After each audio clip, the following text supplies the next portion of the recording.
gracias por la bendición de ser tus hijos y de que tú estás aquí, Señor Espíritu Santo, para enseñarnos y para tocar nuestros corazones y transformar nuestros corazones de acuerdo a esta palabra, Señor. Te damos muchas gracias, Padre Santo, en el nombre de Jesucristo. Amén. Bueno, la semana pasada yo terminé en la prédica leyendo una palabra que está en Hebreos 12. Estábamos leyendo Hebreos, ¿no es cierto?, completo.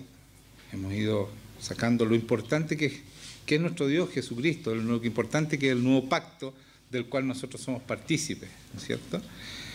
Y terminaba con esa palabra que decía que los que rechazan la gracia de Dios, por supuesto. Y está en Hebreos 12 y quiero repetir de nuevo y partir de ahí, porque es importante, porque es algo que detiene nuestra iglesia siempre. Las iglesias cristianas se detienen por gente que está, ¿no es cierto?, rechazando la gracia de Dios o no recibiéndola, si no se dan cuenta que la están rechazando, no la están recibiendo. Y los motivos son claros y por eso quiero leer de nuevo esta palabra. Dice en Hebreos 12:12, creo, sí. Por lo cual levantad las manos caídas y las rodillas paralizadas, dice, y haced sendas derechas para vuestros pies, para que lo cojo no se salga del camino, sino que sea sanado. Seguid la paz con todos y la santidad, sin la cual nadie verá al Señor. Mirad bien, no sea que alguno deje de alcanzar la gracia de Dios, que brotando alguna raíz de amargura os estorbe y por ella muchos sean contaminados. Y esta palabra yo analizaba la semana pasada y decía, bueno, primero, que haced sendas derechas para vuestros pies, en el 13, ¿no es cierto? Para que lo cojo no se salga del camino. Y el camino es la palabra, ¿no es cierto? Es Jesucristo. Eso es el camino. Entonces nosotros, decía, si somos cojos, que no nos salgamos del camino para que el Señor nos sane, sino seamos sanados, ¿cierto? Sea sanado. Y después decía, seguir la paz con todos y la santidad. Y esto al ser sanado, ¿no es cierto? Porque los cojos son las cosas que nos desvían del camino, nos desvían del camino de andar con Jesucristo, de permanecer en su palabra, de ser como Él. Y Él nos va sanando a medida que nosotros vamos dejándonos llevar por este Dios inmenso que tenemos, ¿no es cierto? Y dice, seguir la paz con todos y la santidad, sin la cual nadie verá al Señor. Entonces, la santidad es tan importante y yo les decía que la santidad es santidad, es no pecar. No es que apartados para Dios, como dicen por ahí, ni nada de eso, sino que Dios es santo, santo, santo, y es porque no pecó nunca. Y si nos están pidiendo la santidad es eso, que está pidiendo acá, para verlo a Él, para estar con Él. Y después de eso decía, mirad bien, no sea que alguno deje de alcanzar la gracia de Dios. Esta gracia, ¿no es cierto?, este regalo completo, esta herencia tremenda que nos da Jesucristo a través de su sacrificio, que nos entrega, ¿no es cierto?, todo lo que Él recibió, nos entrega a nosotros para que nosotros sigamos su obra, porque así dice Él, que nosotros nos envía como Él fue enviado, o sea, con toda su herencia, que es tremenda, que nosotros ni siquiera la podemos entender, la tremenda herencia que tenemos, y por eso no la ocupamos, porque es así, cuando tú no crees en lo que tú tienes, no lo puedes ocupar. Si tú tuvieras una cuenta de banco, y perdón es que hable de plata, no me gusta hablar de plata, pero si tú tuvieras en tu cuenta 10 millones de dólares y no sabes que lo tienes, no los vas a usar. Pero es así la herencia, es poderosísima, mucho más que los 10 millones de dólares, es todo la herencia que tenemos en el Señor. Y nosotros no la usamos. El poder de Jesucristo dice, cosas mayores harán, oraban por ahí en la adoración, cosas mayores harán ustedes, y nosotros, nada de eso ocurre en la mayoría de los cristianos, en la mayoría de la iglesia. Y por eso tenemos que tener en claro cuál es nuestra herencia. Si no la usamos, el problema está en nosotros, porque el pacto es entre dos personas, ¿no es cierto?, entre nosotros y nosotros y el Señor y nosotros, es personal. El Señor está con cada uno de nosotros y camina con cada uno de nosotros. Y Él cumplió su pacto. Consumado es, dijo. Está todo listo. ¿Y cuál es el problema entonces? Nosotros, los hijos de Dios, que no hemos llegado a eso, que Él vio cuando se subió a la cruz, Él vio y no le importó el oprobio, no le importó el maltrato, sufrir, ser asesinado, sino que vio hijos como Él, que iban a mostrar la gloria de Dios y que iban a cambiar, iban a impactar el mundo, iban a cambiar las naciones. Eso es lo que nosotros tenemos que entender para poder ser esos hijos. Y como no lo entendemos y no lo creemos, o lo entendemos o no lo creemos, porque muchos son grandes intelectuales y entienden todo, pero como no lo creen, no hay fe detrás de ese entendimiento, las cosas no pasan, no ocurren. Y ese poder tremendo, ese Dios que hemos estado viendo en hebreo, que es maravilloso, magnífico, no funciona en los que no creen, porque sin fe es imposible agradar a Dios, dice la palabra, y eso es cierto. Él no se agrada que tú solamente hables de tu boca, tienes que hablar de aquí del corazón, y Él nos ve, créanme, nos ve todo lo que nosotros tenemos en el corazón. Entonces decíamos que no recibimos, no alcanzan la gracia de Dios. ¿Y por qué no la alcanzan? Que brotando alguna raíz de amargura o se estorbe y por ella muchos sean contaminados. Entonces, no solo esa gente no alcanzan, ¿no es cierto?, esta gracia, este regalo que Dios nos da, sino que además contaminan a los que están a su alrededor. Y eso es así, porque así lo dice la palabra. Y yo quiero leerles en Deuteronomio, no vayan porque voy a leer un puro versículo 29-18 que habla de esto también, ¿ya?, de la amargura. Dice, porque hay un punto bien importante que tenemos que analizar, que yo quiero puntualizar. Dice, no sea que haya entre vosotros varón o mujer, está hablando de lo mismo, o familia o tribu, cuyo corazón se aparte hoy de Jehová nuestro Dios, para ir a servir los dioses de estas naciones, dioses ajenos.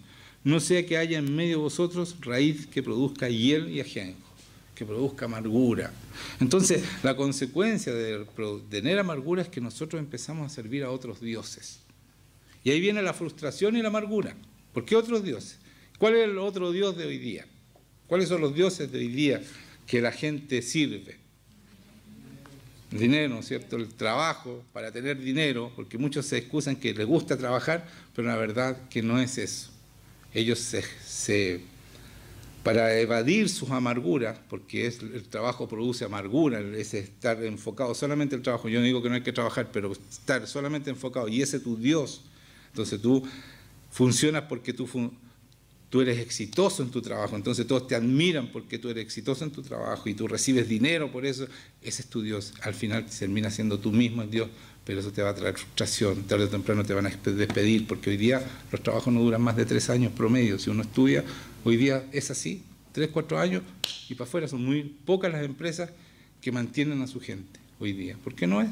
Según ellos no es bueno, somos un número que produce plata, y después de ciertos años nos sentamos, nos quedamos tranquilos, entonces no les conviene y nos tienen que sacar de los puestos, cambiar de los puestos.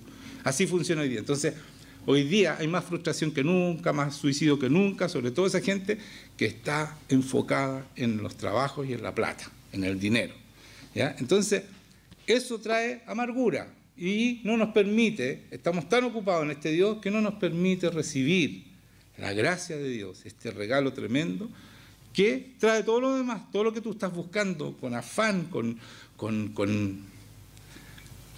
muriéndote, porque quitándole a la vida, porque vivir con Jesucristo es vida, vivir en Él, vivir en esta palabra es vida. Entonces tú empiezas a suicidarte, porque no hay vida fuera de Él. Él es la vida, Él es el autor de la vida.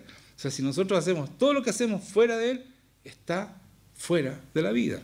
Es así. Porque así dice en Juan, todo lo que ha sido hecho, que no ha sido hecho con Él, no existe, no está. Así dice la palabra. Y nosotros debemos creer eso, porque cuando nosotros funcionamos y hacemos, primero vamos a la iglesia y ahí somos cristianos, y después salimos de la iglesia y nos olvidamos de Dios, todo ese tiempo, toda esa semana, todos esos días que tú estás sin Dios, sin caminar con Él, no existe para Dios, no existe. Solamente cuando caminamos con Él todo el día, 100%, es que Dios toma en cuenta. ¿Ya? Entiendan eso, porque ustedes deben permanecer en el Señor. El Señor permanece en ustedes todos los días, cada minuto, cada segundo de sus vidas. Él está ahí, al lado tuyo, pendiente de lo que tú necesitas, de lo que tú quieres, de lo que tú vas a hacer. Entonces, esa amargura no nos permite tomar en cuenta a Dios. No nos permite recibir esa gracia, esa ayuda que Dios nos dispone, porque solo no podemos contra el enemigo. El enemigo existe. Sin Dios no tenemos ninguna posibilidad. Cada vez que tú te sueltas de Dios, Él te las da. Él te las da. Entonces, nosotros no nos podemos soltar. Fuimos hechos para ser templos del Espíritu Santo. Fuimos fabricados para vivir con Él y en Él. Jesucristo decía, somos uno. Yo y el Padre somos uno. Y decía, y ustedes, y yo y ustedes también somos uno. O sea, así como Jesucristo. Eso es lo que está diciendo. Jesucristo tenía una relación íntima con el Padre día y noche, minuto a minuto, segundo a segundo. Así nos invita a nosotros a tener la misma relación. No podemos hacer lo que nosotros pensamos o queremos. Vinimos y fuimos llamados cristianos, y escuchen bien, a hacer la voluntad de Dios. No lo que a nosotros nos gusta, lo que nosotros queremos o anhelamos, es la voluntad de Dios. Siempre, cuando nos demos cuenta cuál es la voluntad de Dios, va a ser mejor que lo que nosotros anhelamos y queremos. Porque la voluntad de Dios es buena, agradable y perfecta. La voluntad nuestra es mala, es desagradable e imperfecta, porque así somos nosotros. Entonces, estamos entre estas dos cosas. Estas son nuestras alternativas de vivir. Y por eso que la amargura la debemos dejar absolutamente, porque la amargura no permite esta relación íntima con Dios que nos permite caminar en el camino, en la verdad, en la vida, en Jesucristo, con Jesucristo. Porque por eso Él promete, cuando resucita, yo voy a estar con ustedes todos los días. No a veces, no una vez a la semana, todos los días. Y eso es lo que nosotros debemos entender y caminar con Él. Porque créanme, la victoria está para nosotros. Pero cuando caminamos con Él, todo el día y todos los días. Incluso en la noche Él nos habla, nos protege y nos unge con su presencia para cubrir del enemigo. En la noche Él no descansa, Él está ahí con nosotros.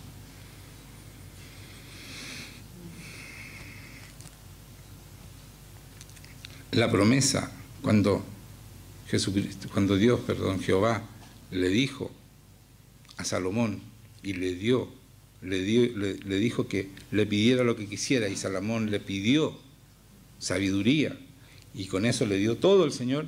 Eso fue en la noche, Salomón durmiendo en un sueño.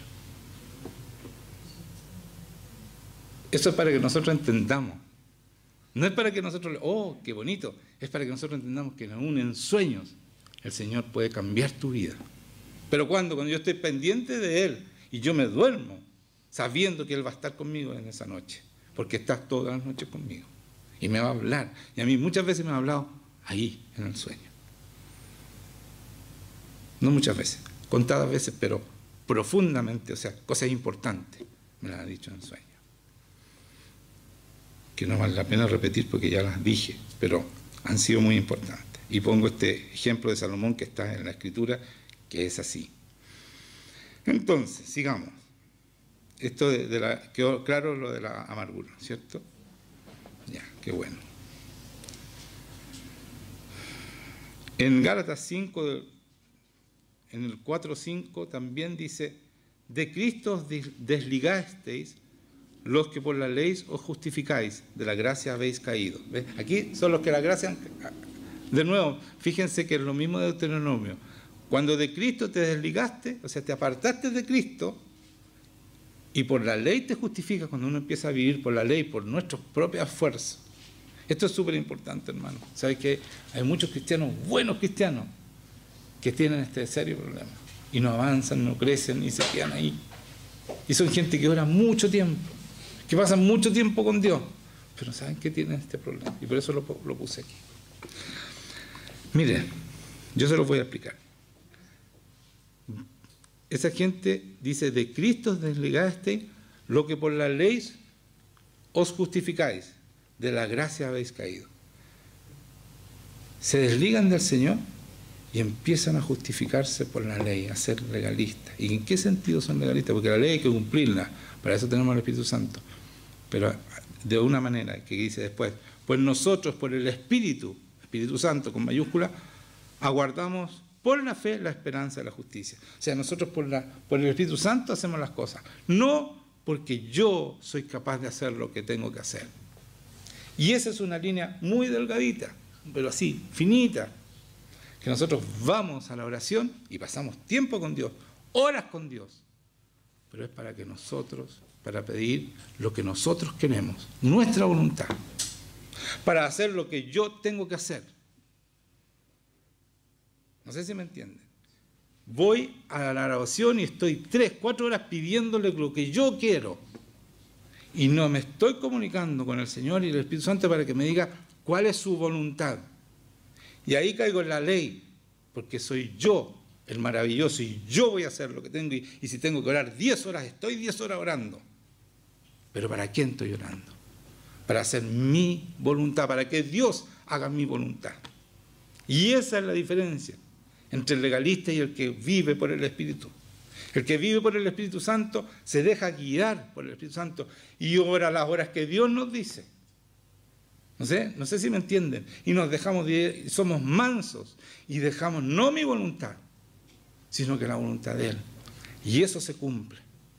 Yo no digo que no podemos pedir por nuestras cosas. Yo no digo eso.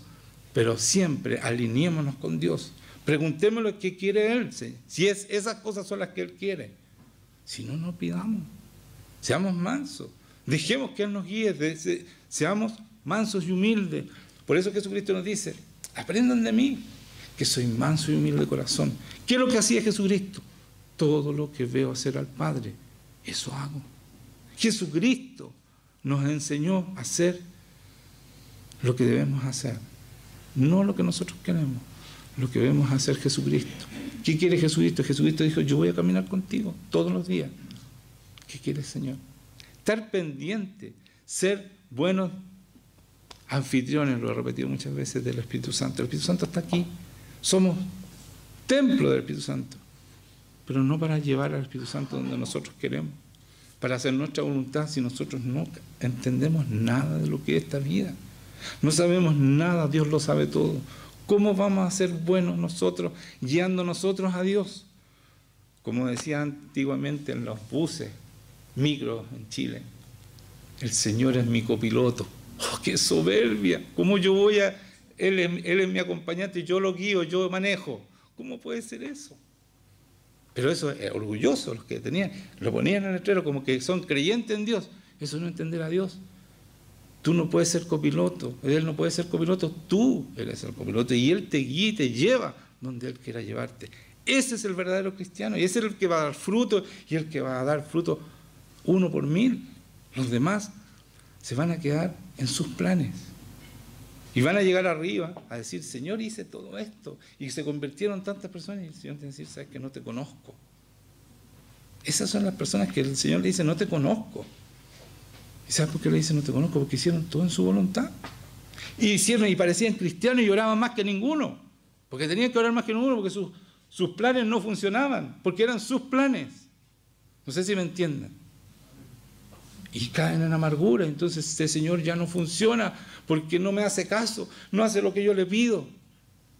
Es que tú no viniste a que Dios te sirviera. Nosotros hemos venido a servir al Señor y a los demás. A eso hemos venido, no enseñorearnos de los demás. Dígame un amén por lo menos, uno solo. Ya, gracias.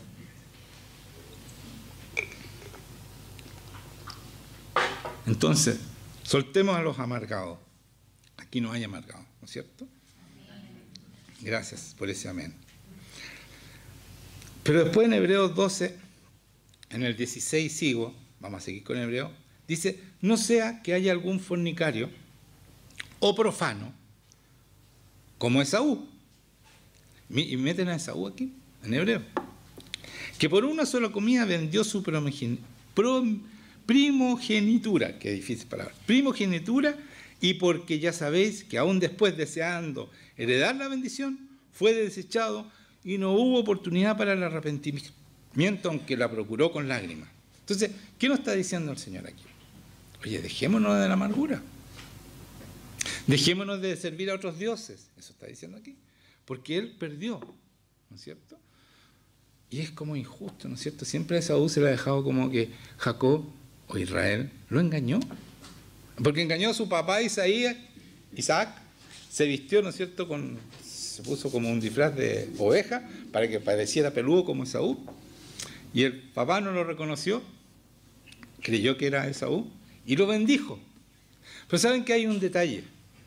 Y yo quiero entrar en ese detalle, quiero romper algo que la iglesia se sigue predicando, como que Jacob, como tiene el nombre de engañador, pero en realidad es que él salió, ella era mellizo o gemelo o lo que sea, pero nacieron juntos.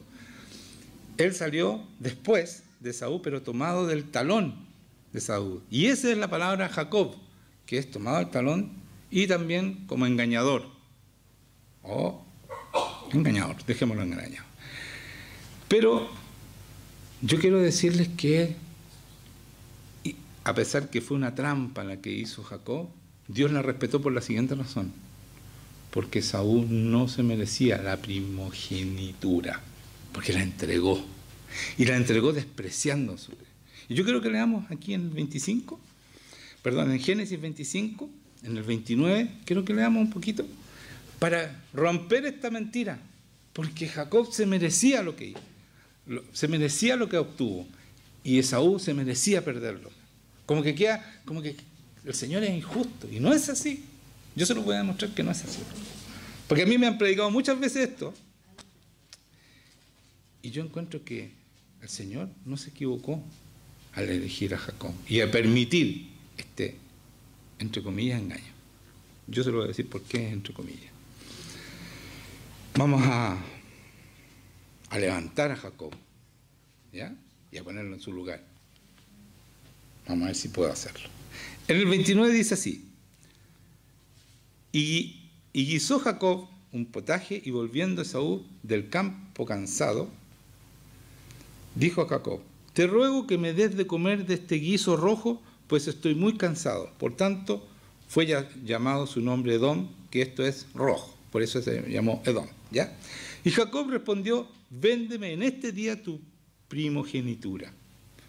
Entonces, hay una oferta y una demanda, ¿no es cierto? Como cualquier negocio, porque ellos son judíos, o sea, hebreos, ¿ya? Y todo es negocio, ¿ya? Pero no le roba, como se dice, la primogenitura. Entonces dijo Esaú: he aquí yo me voy a morir. ¿Para qué pues me servirá la primogenitura? Me voy a morir. Dijo: mejor quiero seguir viviendo. Y dijo Jacob: júramelo en este día. Dijo Jacob, y él le juró y vendió a Jacob su primogenitura. ¡Oh, qué difícil! Primogenitura. Entonces Jacob dio a Esaú pan y del guisado de las lentejas, y él comió y bebió y se levantó y se fue. Así, dice el Señor en su Biblia, menospreció Esaú la primogenitura. La menospreció, la botó, la desechó. Entonces después viene todo el engaño que ya les conté, pero vamos a leer cuando viene Esaú a recibir su bendición, que no se merecía porque ya había vendido a Jacob, ¿no es cierto?, su primogenitura. Que bien lo dije. ¿Se dan cuenta, no? Es el Espíritu Santo, ya. Entonces vamos a 27:30. Al 27:30, que es la segunda parte cuando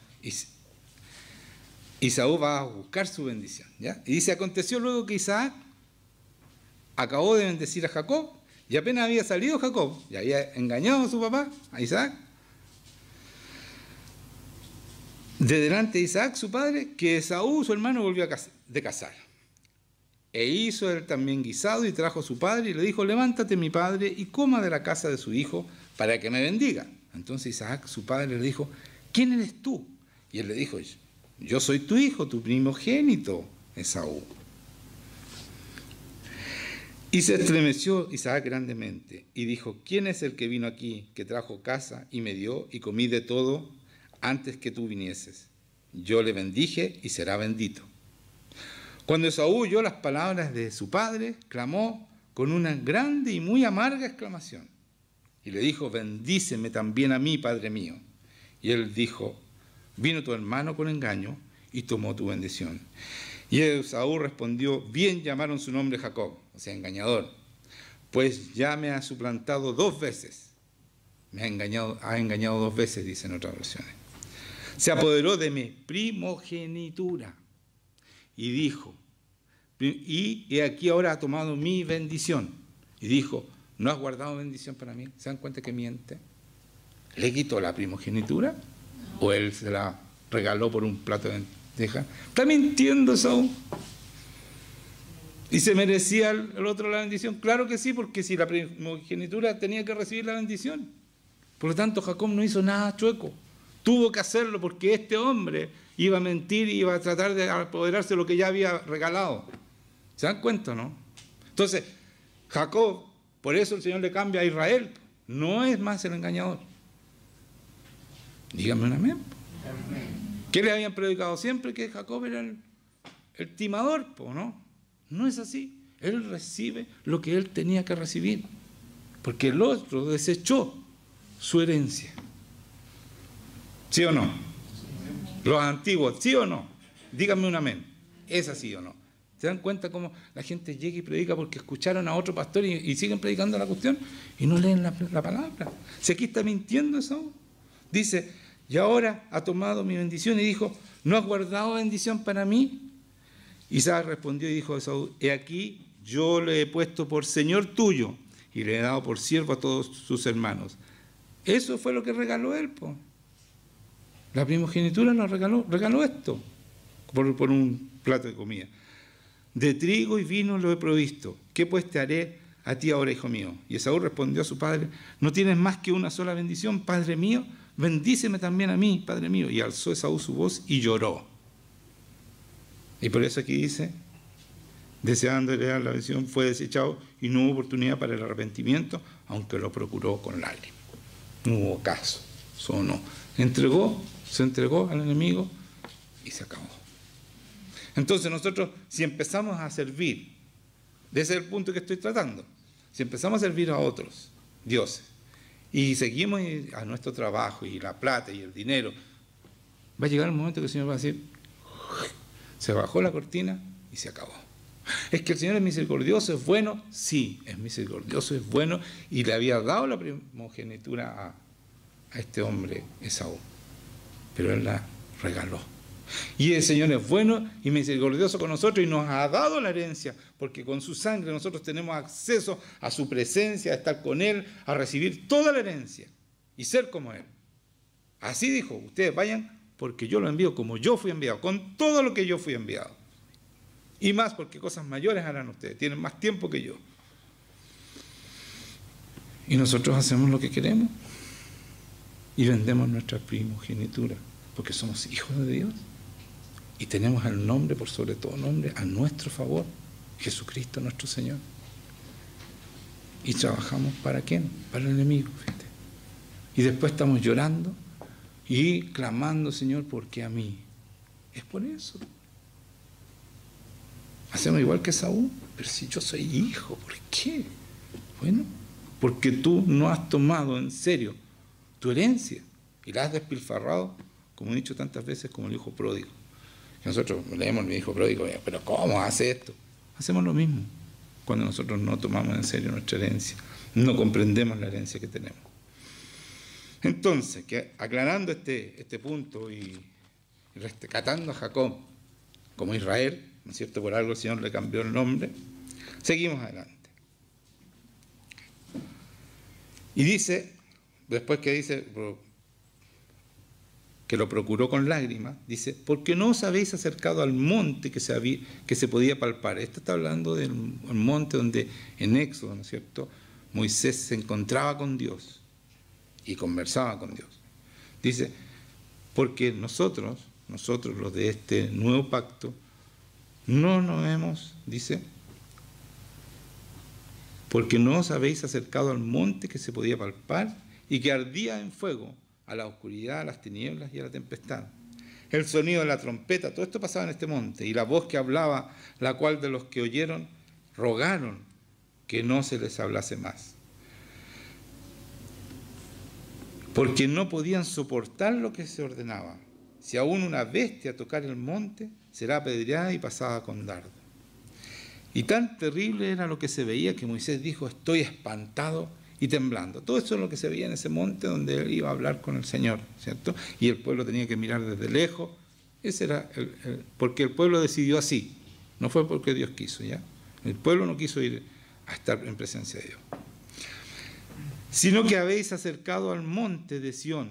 Esos somos nosotros, sino que no estamos en ese tiempo donde miramos de lejos a Dios, sino que nosotros vamos al monte de Sión, a la ciudad de Dios, Jerusalén la celestial, a la compañía de muchos millares de ángeles. A eso vamos nosotros, esa es nuestra herencia. Nosotros vamos a la ciudad, Jerusalén la celestial, a la compañía de muchos millares de ángeles, a la congregación de los primogénitos. Somos todos primogénitos, lo que estaba hablando recién. No pierdan su primogenitura, no estén llorando después porque ustedes no hicieron caso. La herencia que tienen hoy día, tómenla, aférrense a ella, no la vendan por un plato de lentejas, por plata, no la vendan por dinero. ¿Me están entendiendo? Sean generosos con ese dinero. Si tienen dinero, sean generosos, porque eso va a traer bendición, justicia y rectitud.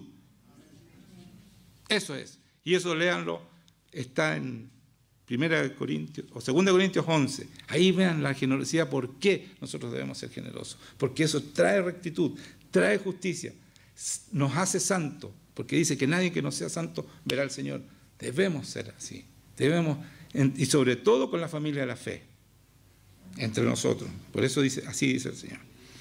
Entonces, después dice, sigamos.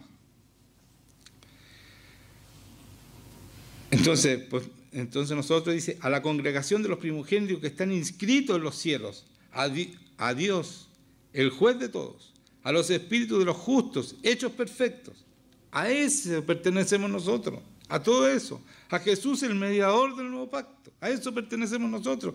Él es nuestro dueño, Él pagó por nosotros hasta la última gota de su sangre, pero nosotros no somos nuestros, ya no pertenecemos. ¿Tú eres cristiano? No te perteneces, no haces tu voluntad, no haces lo que tú quieres, viniste a hacer la voluntad de Jesucristo. Y la voluntad de Jesucristo es buena, agradable y perfecta, y es buena para ti, agradable para ti y perfecta para ti. Porque Él te ama, no hay nadie que te ame más que Él, porque Él dio la vida por cada uno de ustedes, no hay nadie que haya dado la vida por ustedes más que Él, y Él se merece toda nuestra adoración, todo nuestro respeto, toda nuestra humildad, toda nuestra mansedumbre. Amén. Eso es. Entonces, dice,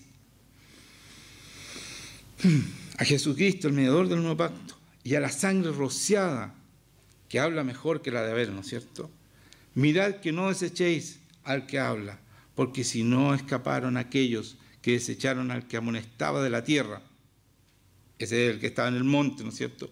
Mucho menos nosotros si desecháramos el que amonesta desde los cielos, Jesucristo, que se entregó ahí en los lugares celestiales, entró al templo hecho por Dios, por manos de Dios, y ahí mismo se sacrificó, y ahí nos lleva a nosotros, a los lugares celestiales, juntamente con Él.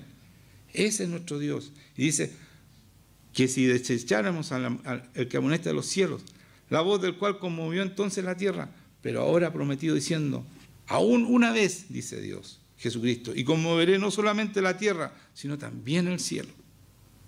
Y esta frase, aún una vez, dice después, indica la remoción de las cosas móviles.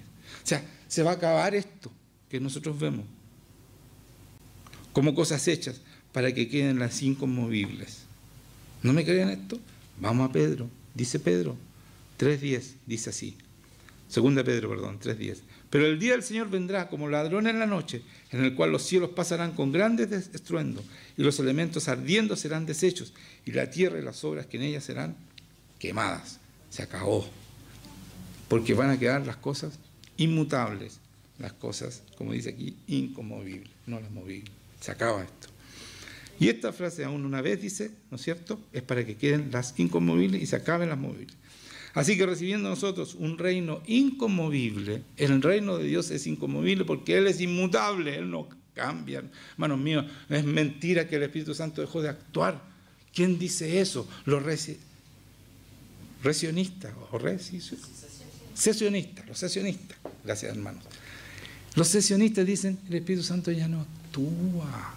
¿Qué les parece? O sea, Jesucristo y Dios, Padre y el Espíritu Santo, decidieron de ahora en adelante, después que vino Jesucristo, ustedes no tienen poder, porque Dios no tiene más poder, el Espíritu Santo no tiene poder. O sea, ¿cómo nos transforma? ¿Cómo nos convence? ¿Cómo nos enseña? No, tenemos que nosotros estudiar, y son cabezones, y son doctores en la Escritura, teólogos. No es verdad. El Espíritu Santo nos sigue llevando a toda verdad. Vivimos en la voluntad de Dios, por eso Jesucristo nos dice, vayan y hagan discípulos a las naciones, porque Él está con nosotros. Y Él tiene todo el poder, y así como los apóstoles mostraban señales y prodigios, y hacían el repartimiento del Espíritu Santo, nosotros tenemos exactamente lo mismo. Hermanos míos, tenemos lo mismo. Esa es nuestra herencia, esa significa nuestra primogenitura. Y no la perdamos, porque si no usamos, ¿para qué Él nos va a entregar más? Si no usamos esa siembra que Él nos da, ¿para qué nos va a dar más semilla si no la usamos? Entonces debemos impactar esta ciudad, debemos impactar a nuestros amigos, debemos mostrarle el poder, debemos hacer señales y prodigios, debemos sanar a los que tienen cáncer, debemos sanar a los que están deprimidos, porque lo tenemos. Y eso aquí pasa. Y ustedes lo han visto y ustedes también lo tienen cada uno de ustedes. Entonces no puede ser que vengan los domingos y después vuelvan otra vez el domingo y no hay una historia de salvación, de libertad, de sanidad, que ustedes están siendo fuente de eso, porque ustedes son como Cristo y fueron enviados como Cristo y son cristianos y viven la vida de Cristo y son santos, y por eso el Señor se manifiesta en toda su magnitud en cada uno de ustedes. Amén. Pero háganlo, no me digan solamente háganlo, vívanlo, por favor, vívanlo. El reino inconmovible, tengamos gratitud, dice. Así que recibiendo nosotros un reino inconmovible, no se mueve este reino, es el reino de Dios, no cambia, tiene todo el poder, está todo a favor de nosotros, todos estos ángeles, millares de ángeles que dice acá, ese es nuestro pacto, que está en hebreo, es tremendo, ese Dios tremendo, grande, inmenso, está con nosotros. Miren, vayan a Isaías 40, vamos a ver un pedacito de lo que Dios es grande. El Dios que está con nosotros. Isaías 40. Quiero mostrarle una pequeña porción del Señor, para que sepan quién anda al lado de ustedes. Cuando yo lo encuentre, sí, no me ganen. Ya, ahí está. 40. Ahora vamos a leer.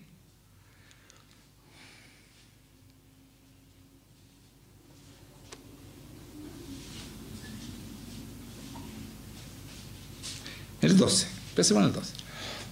40-12. Miren, ¿quién midió las aguas con el hueco de su mano y los cielos con su palmo? Con 3 dedos juntó el polvo de la tierra y pesó los montes con balanza y con pesas de collados. ¿Quién es ese?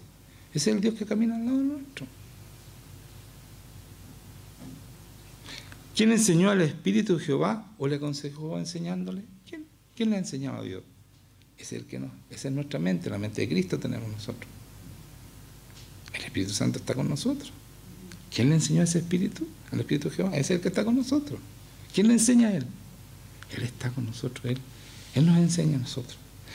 ¿Quién pidió consejo para ser avisado? ¿Quién le enseñó el camino del juicio o le enseñó a ciencia? ¿O le mostró la senda de la prudencia? Y aquí que las naciones le son como la gota de agua que cae en un cubo. Las naciones, todo este mundo es una gota, a eso dice, que cae en un cubo. ¡Pac! Eso somos nosotros para el Señor. Comparado con Dios, eso somos. Ese es el Dios que nos acompaña. Somos una gota. Todas las naciones, todos esos que se creen que van a dominar el mundo, todos son para Él una gota de agua. Ese es nuestro Dios. ¿Están entendiendo quién está con nosotros? El poder que camina con nosotros. Dice, porque dice, lo son como la gota, no está hablando de muchas gotas, no es cada nación una gota, es la gota. ¿Se dan cuenta, no? Porque muchos creen, no es que seamos específicos, es una gota. Todas las naciones, todo este mundo es una gota en un cubo de agua. Eso somos, al lado del Señor. Y como menudo polvo en las balanzas les son estimadas. en la balanza. Eso somos nosotros. Al lado del Señor. El polvo en la balanza no es nada. La balanza tiene una pesa. El polvo es nada. Eso somos nosotros. ¿Se dan cuenta del Dios que estamos hablando? Al Dios que servimos, el que camina con nosotros, el que está todos los días con nosotros. ¿Se están dando cuenta, no? Eso debemos creerlo. Y por eso el Señor dice, sin fe es imposible agradarme. Porque si no creen esto, no se van a dar cuenta de la herencia que tenemos, de lo que somos en Cristo, de esto que está diciendo aquí. Dice que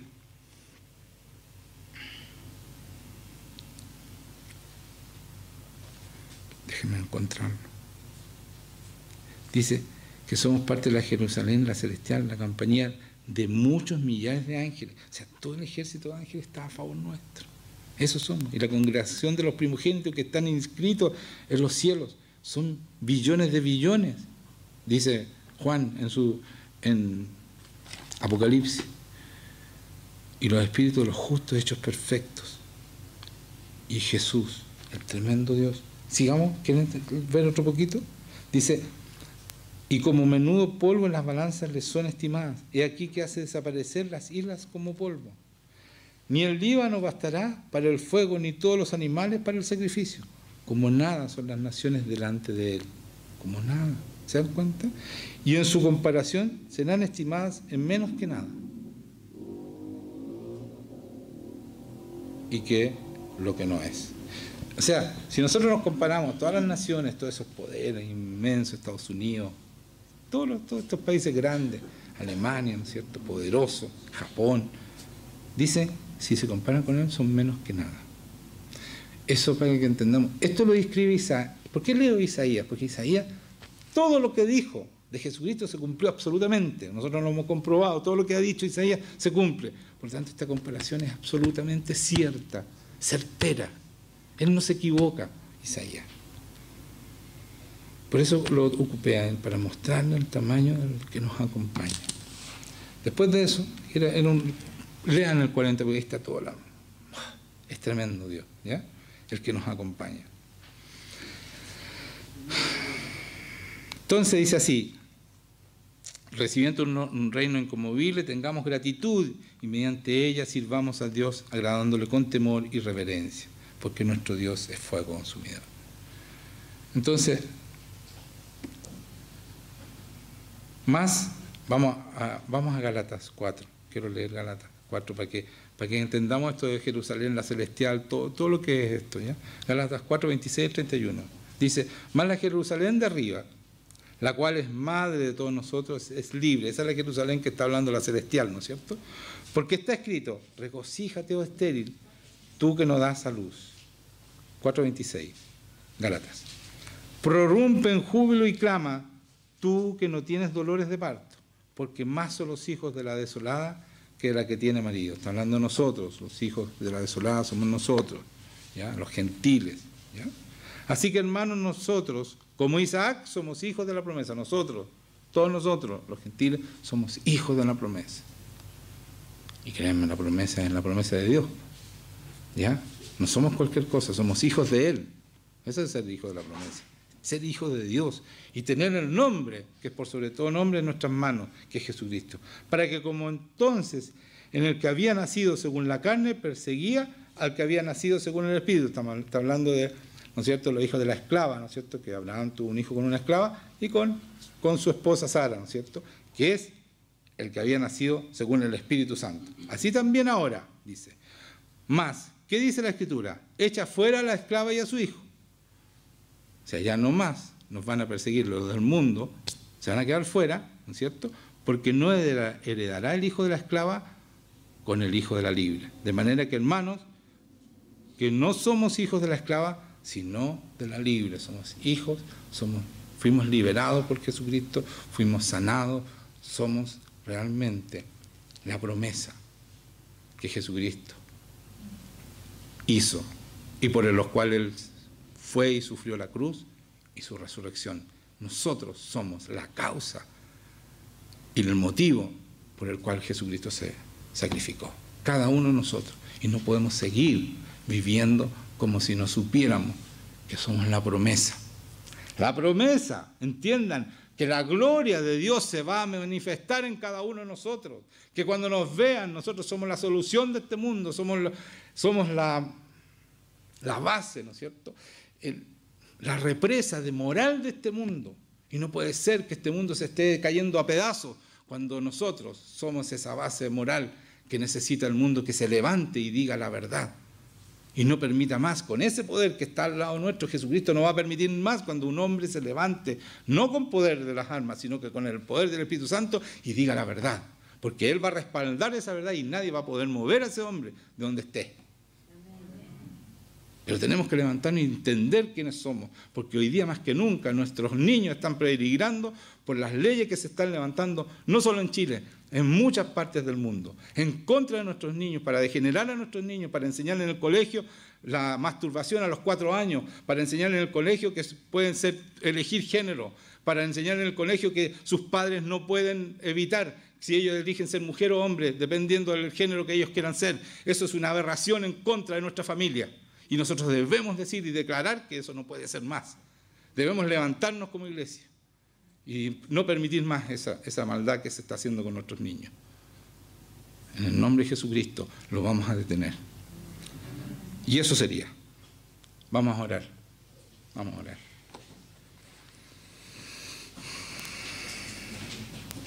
Así que, pongámonos de pie, por favor.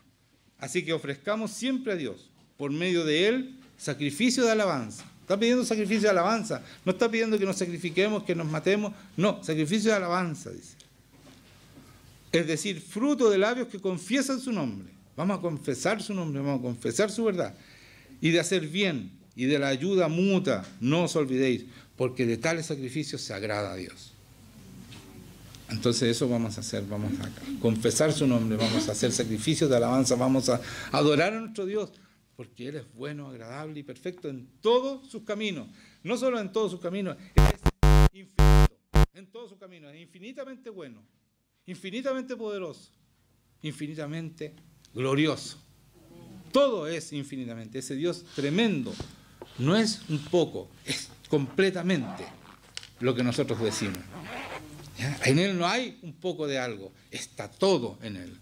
Y por eso nosotros debemos amarlo más que nada en el mundo, ponerlo en primer lugar, porque en la medida que nosotros lo pongamos en primer lugar vamos a ser estables, porque Él es estable y Él nos da la estabilidad. En la medida que nosotros ponemos los ojos en los hombres, somos inestables, porque los hombres nunca te van a dar estabilidad. El único que da estabilidad es Dios, porque Él no cambia, Él es inmutable. Por eso que debemos poner los ojos en Dios y vamos a ser estables como personas.